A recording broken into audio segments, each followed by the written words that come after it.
Mysuru auto ಚಾಲಕರಿಗೆ 68ನೇ ವರ್ಷದ ಕನ್ನಡ ರಾಜ್ಯೋತ್ಸವ ಶುಭಾಶಯನ ಹೇಳ್ತಾ ನಾವು ಇವತ್ತು ಬೆಂಗಳೂರು ನಗರದ ಪೀಸ್ ಆಟೋ ಚಾಲಕರ ಪರವಾಗಿ ಇವತ್ತು ನಾವಿಲ್ಲಿ ಮೈಸೂರಿಗೆ ಬಂದಿದ್ದೇವೆ. ಕಾರಣ ಕನ್ನಡ ರಾಜ್ಯೋತ್ಸವ ಕೊನೆಯ ದಿನವಾಗಿ. ಯಾಕಂದ್ರೆ ನಮ್ಮ ನಾಡು ನುಡಿ ಜಲ ವಿಚಾರ ಬಂದಾಗ ನಮ್ಮ ಚಾಲಕರು ಯಾವತ್ತೂ ಸಹ ಮುಂಚೂಣಿಯಲ್ಲಿರ್ತಾರೆ.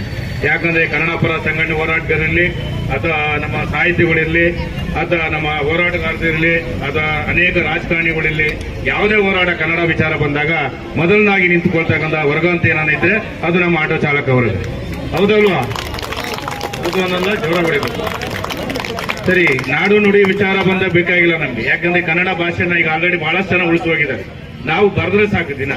ಒಂದು ದಿನ ನಾವು ಒಂದೊಂದು ಪದಗಳನ್ನ ಬರ್ಕೊಂಡು ಹೋದ್ರೆ ನಮ್ಮ ಕನ್ನಡ ಉಳ್ಕೊಂಡು ಈಗ ಆಲ್ರೆಡಿ ಸಾಕಷ್ಟು ಜನಗಳು, ಕವಿಗಳು, ಸಾಹಿತಿಗಳು, ಮತ್ತೆ ಅನೇಕ ಹೋರಾಟಗಾರಗಳು, ಕನ್ನಡ ಪರ ಸಂಘಟನೆ ಹೋರಾಟಗಳು ಎಲ್ಲರೂ ಸಹ ಇವತ್ತು ಉಳಿಸಿದ್ದಾರೆ. ಆದ್ರೆ ನಿಮ್ಮಲ್ಲಿ ಕೇಳ್ಕೊಳ್ಳೋದು ಯಾಕಂದ್ರೆ